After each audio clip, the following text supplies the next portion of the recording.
Marcus had purchased his dream home 2 years ago, a beautiful lakefront property at the end of a quiet cul-de-sac in the Lakeside Pines community. The colonial-style house with its dark green shutters and wrap-around porch had cost him every penny of his savings, but the moment he'd stood on that back deck watching the sunset reflect off the water, he knew it was worth it. The house came with a spacious backyard that sloped gently down to the water, bordered by an ornate wrought iron fence with a locked gate that opened onto a private dock extending 15 feet into the pristine lake. The previous owner, an elderly widow named Mrs. Abernathy, had installed the fence after a neighbour's child had wandered onto the property and nearly fallen into the lake. Better safe than sorry, she'd told Marcus during the final walkthrough, pressing the gate keys into his palm with a knowing look. And better private than crowded.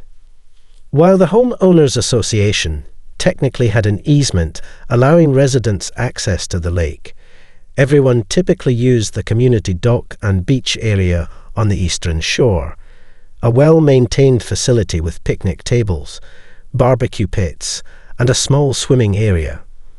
Marcus's fence and private dock had never been an issue before. In fact, several other lakefront properties had similar arrangements. That changed when Diane Henderson was elected as the new HOA president last month.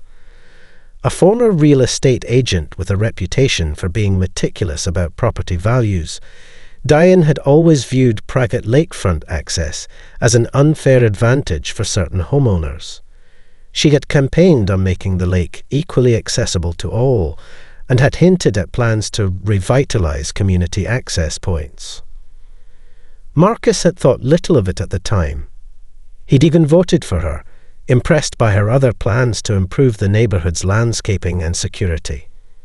But 3 weeks after taking office, Marcus returned home from his job as a software engineer to find a certified letter in his mailbox bearing the HOA's official letterhead.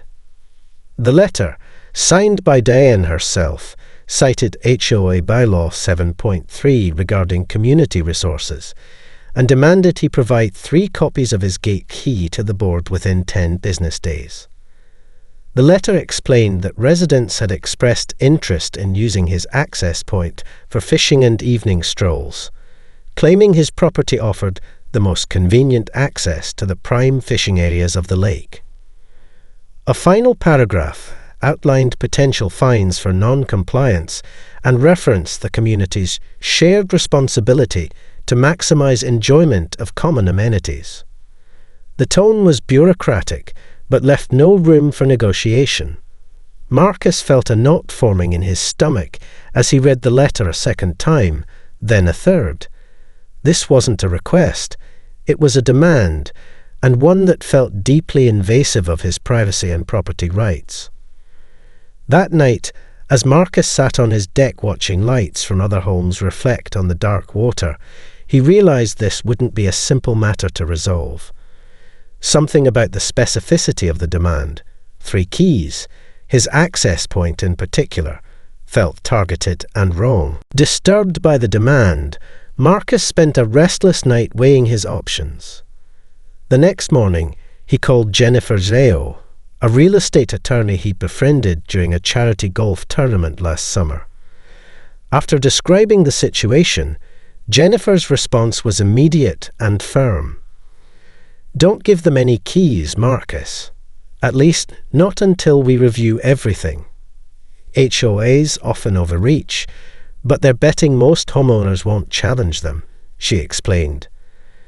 "I need you to find your property deed, the complete HOA bylaws, and any easement documentation before we proceed. Take pictures of your fence, gate, and where it connects to the lake too." Over the next week, Marcus transformed his dining room into an impromptu legal war room. He took a day off work to visit the county recorder's office, where a sympathetic clerk named Harold helped him locate the original subdivision plats from when Lakeside Pines was developed 20 years ago. He meticulously photographed his property from every angle and dug through the filing cabinet where he kept all his homeownership documents. Each night after work, he pored over the materials, creating a timeline of the property's history and marking relevant sections with color-coded tabs. The deeper he dug, the more confident he became that the HOA was overstepping. The breakthrough came on Friday evening when Marcus discovered a crucial detail in the master community plan. While there was indeed an easement for lake access, it specifically designated the community dock area as the official access point. A supplementary document outlined plans for future access points, all on common land, not through private properties. Nothing in any document gave the HOA the right to demand keys to private property gates or to create new access points through private backyards. More importantly, Marcus found a clause in the county's waterfront property regulations that explicitly addressed liability concerns. Section 32.4 stated that waterfront property owners had a duty of reasonable care to prevent foreseeable accidents on their land. Providing unrestricted access through his property would make him legally vulnerable if anyone, particularly a child, was injured while crossing his land to reach the water. To confirm his understanding, Marcus called his insurance agent, Dave Peterson, who had helped him set up his homeowner's policy when he bought the house. "You're absolutely right to be concerned," Dave said after hearing the situation. "Your current policy assumes reasonable security measures are in place, like that fence and locked gate. If you knowingly create a situation where strangers have regular unsupervised access, especially near water, we'd have to either significantly increase your premium or exclude liability coverage for lake-related incidents entirely. Either way, you're looking at thousands in additional costs or exposure to lawsuits." Armed with this information, Marcus organized his findings into a comprehensive file. He highlighted the relevant sections of each document and prepared a summary of his legal position. For the first time since receiving the HOA's letter, he felt a sense of calm determination. He wasn't just defending his privacy now, he was protecting himself from potential legal and financial jeopardy. Sunday evening, as he reviewed everything one final time with Jennifer on a video call, she nodded approvingly. "This is solid, Marcus. They don't have a leg to stand on legally. Let's draft your response first thing tomorrow." Marcus sent a formal, polite response to the HOA the following Monday. The 3-page letter, drafted with Jennifer's help, methodically cited the specific bylaw sections and regulations that protected his property rights. He carefully explained the liability issues, including a statement from his insurance agent, and firmly declined to provide gate keys. As an olive branch, he offered to attend the next HOA meeting to discuss alternative solutions for improving lake access that wouldn't compromise homeowner safety or property rights. This should put an end to it, Jennifer had assured him. They'll back down when they realize you've done your homework. 3 days later, Marcus was in a video conference with his development team when his phone buzzed with an alert from his security system. Distracted, he glanced down to see a notification of motion by his back gate. He excused himself from the meeting and pulled up the security camera feed on his laptop. The footage showed Diane Henderson in a tailored beige pantsuit, accompanied by 2 men he recognized from HOA meetings, Louis Farber, the treasurer, and Raymond Chen, the architectural committee head. Diane was pointing animatedly at the lock, while Louis held what appeared to be a bolt cutter. Raymond stood lookout, nervously glancing around every few seconds. Marcus watched in disbelief as Louis positioned the bolt cutter on his gate lock. Before he could cut through, Raymond spotted the security camera and urgently tapped Diane's shoulder. She looked up, startled, and quickly lowered Louis's arm.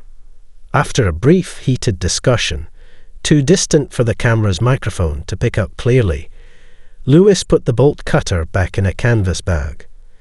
Diane then produced a pre-printed notice, which she taped to the gate before all three hurried away. Shaking with anger, Marcus drove home immediately.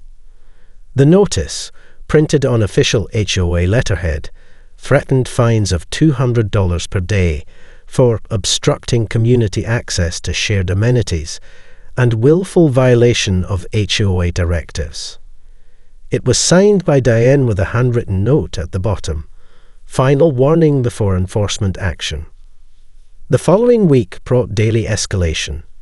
Each morning, Marcus found a new fine notice, either under his door or on his windshield, each with increasingly threatening language about liens and legal action. When he checked his mailbox on Thursday, he found an official censure from the HOA board, claiming his antisocial behavior was being discussed at an emergency board meeting that weekend. The situation became increasingly uncomfortable when Marcus ran into his neighbor Ellie at the grocery store. Usually friendly, she barely acknowledged his greeting. "Is something wrong, Ellie?" he asked, concerned. She hesitated before responding, "Look, I don't want to get involved, but Diane's been telling everyone you're trying to privatize lake access and destroy our community values.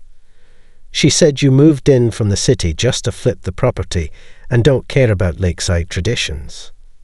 Ellie looked uncomfortable. "Some people are pretty upset. The Johnsons were talking about organizing a protest in front of your house this weekend." That evening, Marcus noticed unfamiliar cars driving slowly past his house.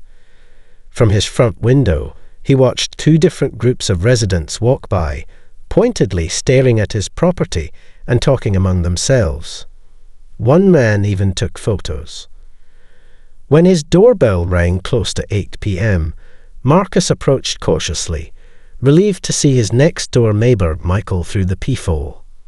"Thought you should know," Michael said quietly when Marcus opened the door. "Diane's called an emergency community meeting tomorrow night about the lake access crisis. She's really stirring people up, man.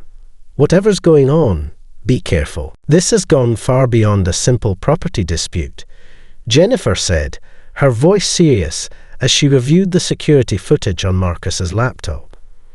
They sat at his kitchen table the next morning, surrounded by the growing pile of threatening notices. "They attempted to damage your property on camera. That's criminal." Marcus rubbed his temples, fighting a stress headache. "I never expected it to get this ugly. My neighbors are treating me like I'm some kind of villain." Jennifer closed the laptop and leaned forward. "It's time to stop playing defense. We need to take decisive action before the situation escalates further and someone gets hurt, possibly you." Over the next 4 hours, they prepared 3 documents: a cease and desist letter regarding the unauthorized fines and harassment, a formal complaint to the county property board about the HOA exceeding its authority, and a police report documenting the attempted break-in at his gate. "Don't attend that emergency meeting tonight," Jennifer advised as they finished. "It's likely a trap to get you to say something they can use against you. We're taking this to the proper authorities now." That afternoon, Marcus visited the police station with his evidence. Officer Ramirez, a veteran with the Community Affairs Division, reviewed the footage carefully, taking notes and asking detailed questions about the ongoing situation. "This is textbook harassment and attempted breaking and entering," Officer Ramirez said, looking up from the security footage. "The bolt cutters make this a serious matter." To Marcus's surprise, the officer continued, "Actually, your name seemed familiar when you came in. We've received similar complaints from 2 other lakefront property owners in nearby communities, Riverside Meadows and Lakeview Estates." Officer Ramirez pulled up a file on his computer. Both cases also involved Diane Henderson, who apparently serves on multiple HOA boards. In one case, she pushed for a community pathway through a private yard. In another, she tried to force a homeowner to remove their dock for environmental reasons. Both situations involved properties with premium lake access. This new information sparked Marcus's curiosity. That evening, instead of attending the emergency meeting, he sat at his computer researching Diane Henderson more thoroughly. What he discovered was illuminating. Diane had listed her own home for sale just 2 weeks after becoming HOA president. The online listing, through a boutique real estate agency called Exclusive Properties, advertised her modest home as having exclusive private lake access through a special arrangement with the HOA, with a price tag $75,000 higher than comparable homes in the neighborhood. The listing included professional photos of the lake taken from various angles, including one that Marcus recognized immediately.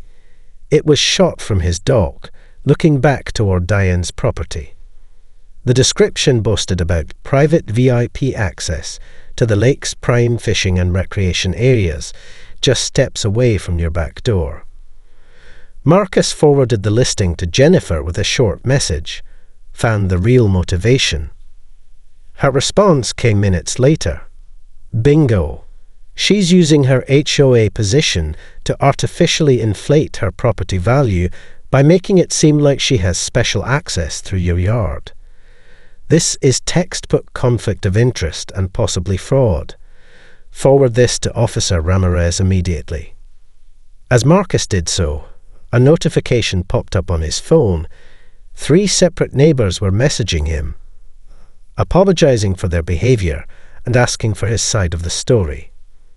Apparently, the emergency meeting hadn't gone as Diane had planned when several residents had started asking uncomfortable questions about her real estate listing. The monthly HOA meeting was scheduled for the following Tuesday evening in the community clubhouse.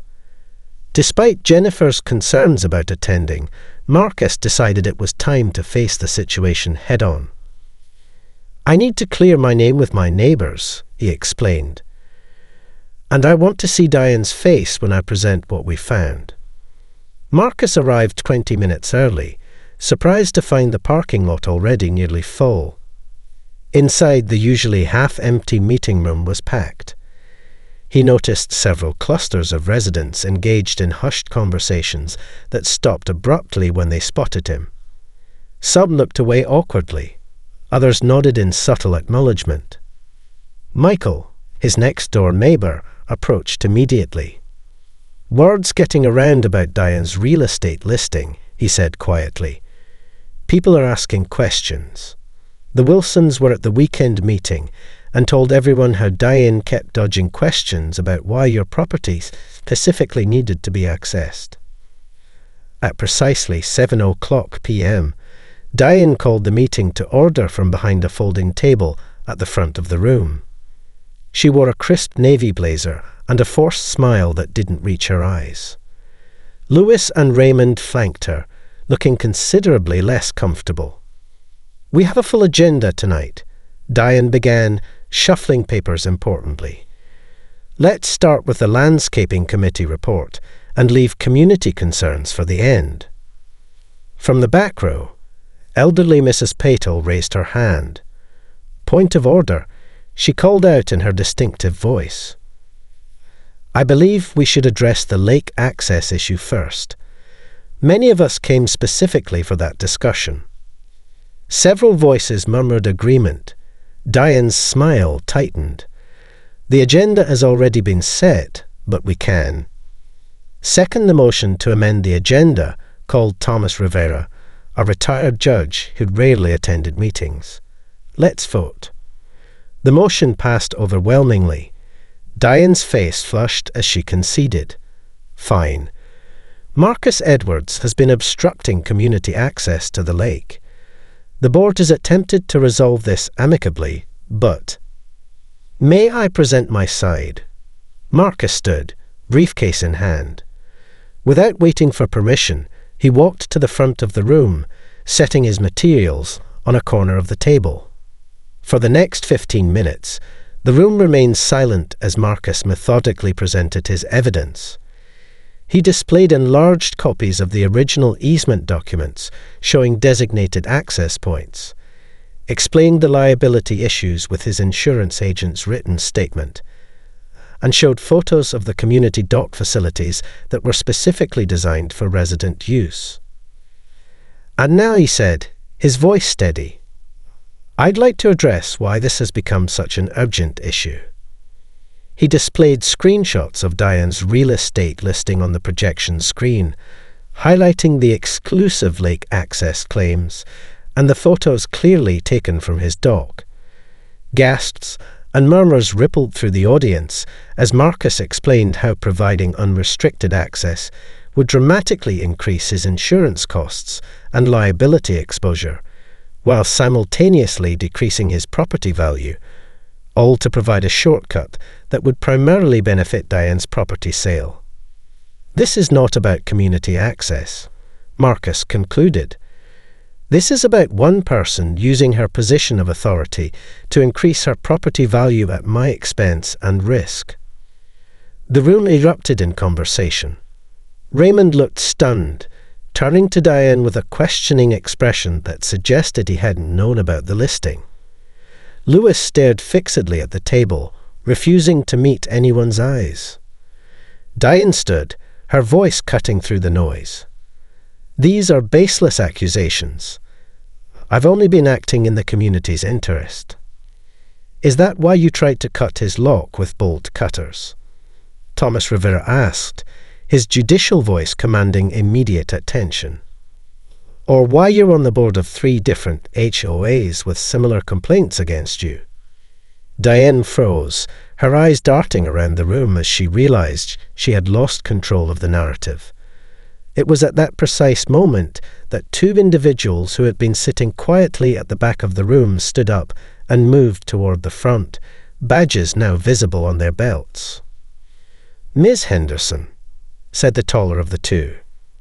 "I'm Detective Wilson with the County Sheriff's Office.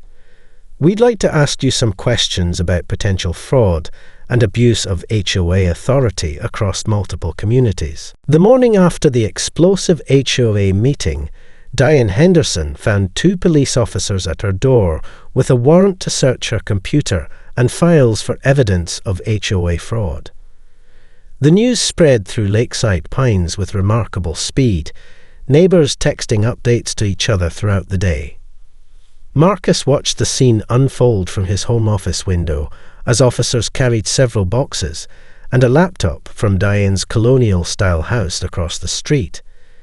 He felt no satisfaction in her public humiliation, only relief that the truth had finally emerged. Officer Ramirez called that afternoon with an update. "The investigation is expanding," he explained. "We've found evidence she's been pursuing similar schemes in 3 different communities, using her position on multiple HOA boards to benefit her real estate dealings. There are emails to potential buyers promising exclusive lake and recreational access rights she had no authority to grant. The investigation revealed a pattern of manipulated access rights, unauthorized use of HOA funds for improvements that primarily benefited her properties, and selective enforcement of rules against competing home sellers. Most disturbing were draft emails to potential buyers of her Lakeside Pines property, promising them they would have full use of the private dock next door once the sale was completed.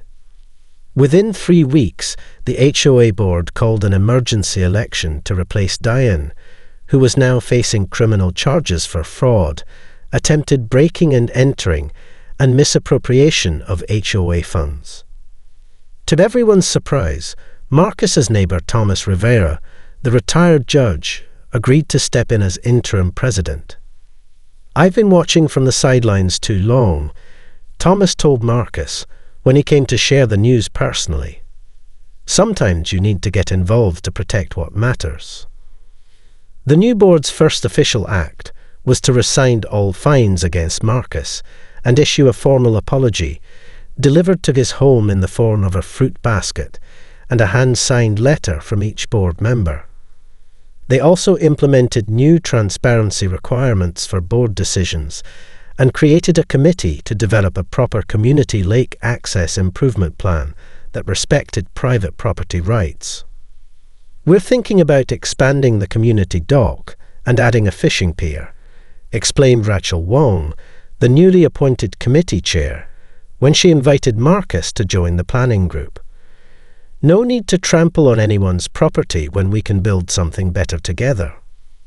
Though Marcus declined a formal role on the committee, he did offer to review their plans and provide feedback based on his extensive research into local regulations. More importantly, he began reconnecting with neighbours who had been missiled by Diane's campaign against him. On Memorial Day weekend, 2 months after the confrontation, Marcus decided it was time for a gesture of goodwill. He sent out invitations to a community barbecue in his backyard. Nearly 40 neighbours attended, many bringing dishes to share and apologies for believing the worst about him. As the afternoon sun cast long shadows across his lawn, Marcus unlocked his gate to allow guests to admire the lake view from his dock, but on his terms, with his supervision, and without compromising his property rights or safety responsibilities. "Beautiful evening," Michael commented, joining Marcus on the dock with a cold drink in hand. "You know, this whole mess taught us something important. HOAs have their place, but they need proper limits and oversight." Marcus nodded, watching children skipping stones from the shore under their parents' watchful eyes, and good neighbours who stand up for what's right when it matters. In the weeks that followed, property values throughout Lakeside Pines actually increased as word spread about the community's renewed commitment to proper governance and resident rights. The County Property Board used their case as an example in their HOA oversight training, and 2 neighbouring communities reached out to Thomas for advice on reforming their own associations. Marcus's gate remained his alone to open or close, a symbol that good boundaries, properly respected, ultimately made for better communities.